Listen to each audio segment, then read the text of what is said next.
नमस्कार दोस्तों, मैं मंजीत कुमार झा आप सबका अपने YouTube channel PM study zone में स्वागत करता हूं। आइए दोस्तों, हम पढ़ते हैं आज मंत्रिपरिषद तथा मंत्रिमंडल के बारे में। दो शब्द है, मंत्रिपरिषद और मंत्रिमंडल। बहुत से लोगों को इन दोनों शब्दों में कंफ्यूजन होता है। कारण क्या है? तो कारण यह है कि दोनों शब्दों का सही अर्थ पता नहीं होता है। यदि आपको दोनों शब्दों का सही अर्थ पता हो तो कोई कंफ्यूजन नहीं होगी। तो आज हम इस कंफ्यूजन को दूर कर देंगे, यानी दोनों शब्द का क्या मतलब होता है उसको बताएंगे। ठीक है दोस्तों, तो सबसे पहले आज हम जानते हैं कि मंत्रिपरिषद होता क्या है। मंत्रिपरिषद मंत्रियों का एक समूह होता है जो कि राष्ट्रपति को कार्य करने में परामर्श करता है और सहायता करता है।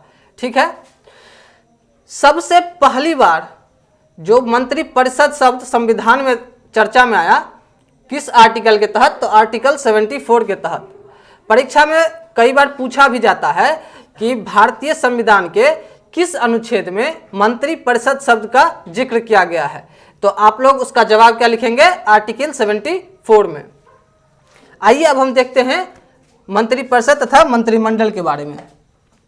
सबसे पहले आर्टिकल 74 में कहा गया कि राष्ट्रपति को सलाह देने के लिए एवं उसकी सहायता करने के लिए एक मंत्रिपरिषद होगा और इस मंत्रिपरिषद का प्रधान कौन होगा? प्रधानमंत्री होगा।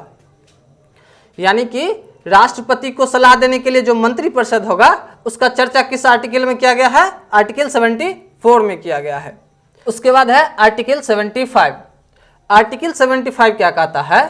तो आर्टिकल 75 का कहना है कि राष्ट्रपति प्रधानमंत्री को नियुक्त करेगा। राष्ट्रपति प्रधानमंत्री को नियुक्त करेगा तथा प्रधानमंत्री की सलाह पर अन्य मंत्रियों को नियुक्त करेगा। यानी कि प्रधानमंत्री जिसके बारे में सलाह देगा उसको राष्ट्रपति मंत्री नियुक्त कर देगा। ठीक है, अब मंत्रिपरिषद में जो मंत्री होते हैं तथा प्रधानमंत्री, इन सबको शपथ कौन दिलाता है? तो इन सबको शपथ राष्ट्रपति दिलाते हैं। उसके बाद है कि मंत्री पद पर जो नियुक्त होते हैं, इस नियुक्ति के लिए योग्यता क्या है? तो इस पद पर नियुक्त होने की जो सबसे प्रमुख योग्यता है वो यह है कि मंत्री पद पर नियुक्त होने के लिए लोकसभा या राज्यसभा का सदस्य होना अनिवार्य है। यदि आप लोकसभा या राज्यसभा दोनों में से किसी भी सदन के सदस्य नहीं हैं, फिर भी आपको मंत्री बनाया जा सकता है, लेकिन इसके लिए एक शर्त है। शर्त क्या है? तो शर्त यह है कि 6 महीने के अंदर, 6 महीने के अंदर, यानी जब आपको मंत्री नियुक्त किया जाएगा उसके 6 महीने के अंदर आपको लोकसभा या राज्यसभा दोनों में से किसी सदन का सदस्य बनना पड़ेगा। अन्यथा आप उसके बाद मंत्री पद से स्वयं मुक्त हो जाएंगे। ठीक, यानी आपको मंत्री पद से हटा दिया जाएगा। अब देखते हैं कि मंत्रिपरिषद किसके प्रति उत्तरदायी होते हैं। तो मंत्रिपरिषद जो है वो सामूहिक रूप से लोकसभा के प्रति उत्तरदायी होते हैं। इससे कोई फर्क नहीं पड़ता है कि आप किस सदन के सदस्य हैं।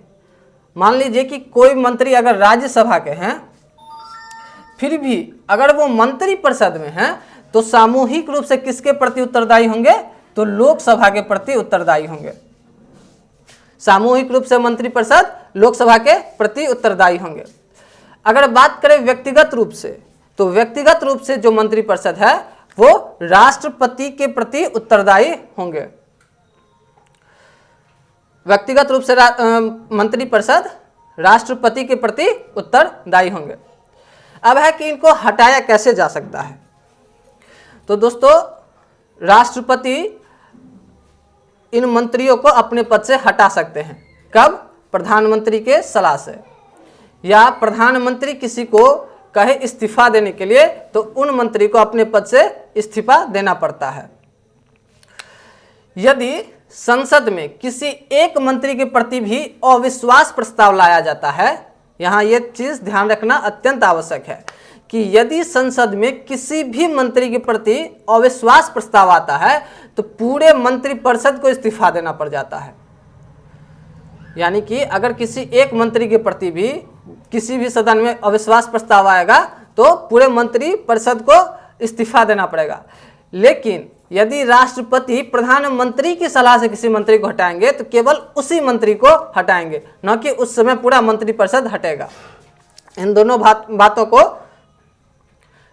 बातों को ध्यान रखना अत्यंत आवश्यक है। इसमें कंफ्यूजन नहीं होना चाहिए कि अगर राष्ट्रपति प्रधानमंत्री की सलाह से हटाएंगे तो पूरा मंत्रिपरिषद हट जाएगा, ऐसा नहीं है। प्रधानमंत्री की सलाह पर यदि राष्ट्रपति हटाएंगे तो केवल उसी मंत्री को हटाएंगे, लेकिन अविश्वास प्रस्ताव के द्वारा यदि हटाया जाएगा तो पूरा मंत्रिपरिषद अपने पद से इस्तीफा दे देगा। यदि कोई मंत्री अपना इस्तीफा देना चाहे तो किसे देगा? राष्ट्रपति को देगा। कि कोई भी मंत्री है अपना इस्तीफा किससे सौंपेगा? तो राष्ट्रपति को सौंपेगा।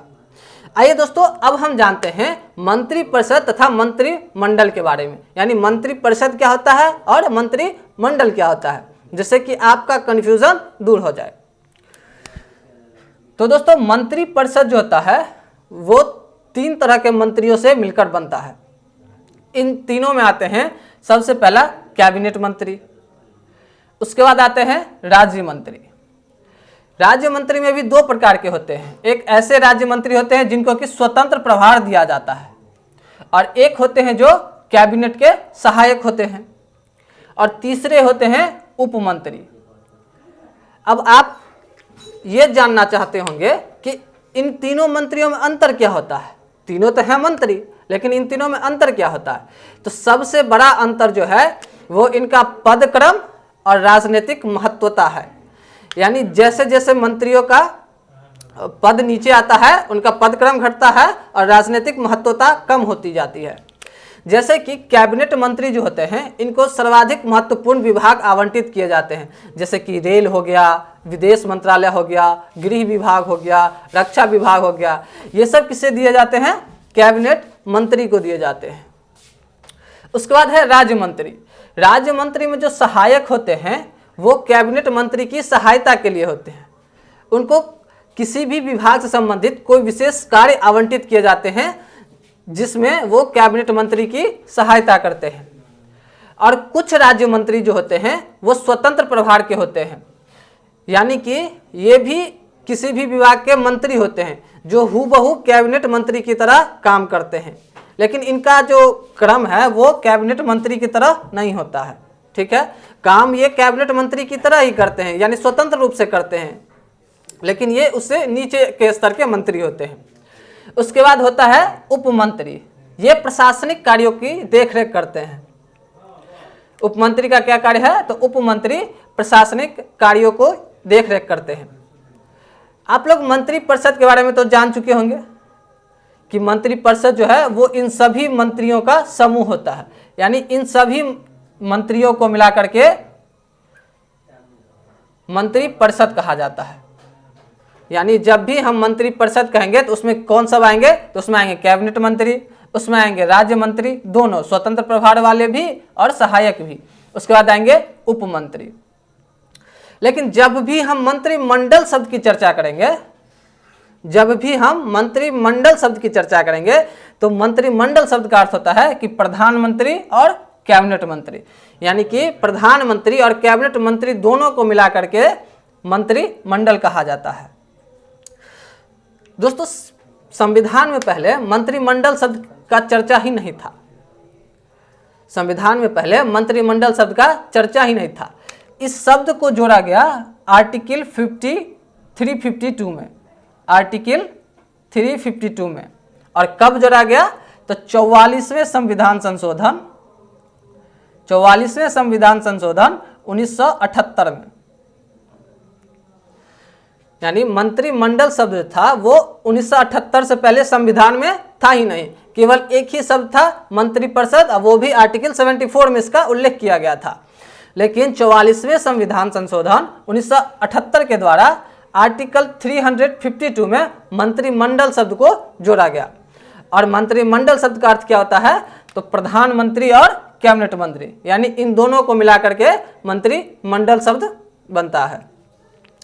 तो आप लोग जान चुके होंगे कि मंत्रिमंडल और मंत्रिपरिषद में क्या अंतर होता है।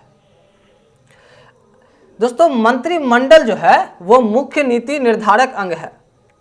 यानी कि कोई भी किसी भी विषय के ऊपर जो नीति बनती है उसमें मुख्य रूप से किसका योगदान रहता है, तो मुख्य रूप से योगदान रहता है मंत्रिमंडल का। और मंत्रिपरिषद जो है, यानी ये जो है मंत्रिपरिषद, इसमें मंत्रियों की संख्या कुल कितनी होगी, तो इसमें मंत्रियों की संख्या कुल लोकसभा में जितने सदस्य हैं उसका 15% होगी। यानी कि मंत्रिपरिषद में मंत्रियों की संख्या इससे अधिक नहीं हो सकती है, ये अधिकतम सीमा है मंत्रियों की। और इसको किस संविधान संशोधन के द्वारा जोड़ा गया, तो इसको जोड़ा गया 91वां संविधान संशोधन 2003 के द्वारा। 91वां संविधान संशोधन जो 2003 में हुआ, उसमें यह निर्णय लिया गया कि मंत्रिपरिषद में मंत्रियों की संख्या लोकसभा का 15% ही होगा, इससे अधिक नहीं होगा। तो दोस्तों इस तरह जब भी आपसे मंत्रिपरिषद और मंत्रिमंडल में अंतर पूछा जाएगा तो आप लोग क्या कहेंगे कि सबसे पहले तो मंत्रिपरिषद जो है वो बड़ा निकाय है, यानी कि इसमें लगभग 70 से 80 मंत्री होते हैं। लेकिन मंत्रिमंडल में ये छोटा निकाय है, अपेक्षाकृत ये छोटा निकाय है। इसमें 15 से 20 मंत्री होते हैं जो मुख्य नीति निर्धारक का काम करते हैं। मुख्य शक्ति जो है वो किस में निहित होती है, तो मंत्रिमंडल में निहित होती है। मंत्रिपरिषद जो है उसको शक्ति मिली हुई है लेकिन सिर्फ कागजों पर, यानी ये उन शक्तियों का वास्तविक प्रयोग नहीं कर सकती है। तो इस तरह मंत्रिपरिषद और मंत्रिमंडल में कुछ अंतर हैं। अब आशा करता हूं कि आप लोगों को इन दोनों शब्दों में जो कन्फ्यूजन था वो दूर हो गया होगा। तो दोस्तों आपको ये वीडियो कैसा लगा ये हमें कमेंट के माध्यम से अवश्य बताएं, तथा वीडियो को लाइक एवं शेयर करना ना भूलें। और हमारे चैनल से जुड़े रहने के लिए चैनल को सब्सक्राइब करें तथा बेल आइकन को अवश्य प्रेस करें। धन्यवाद।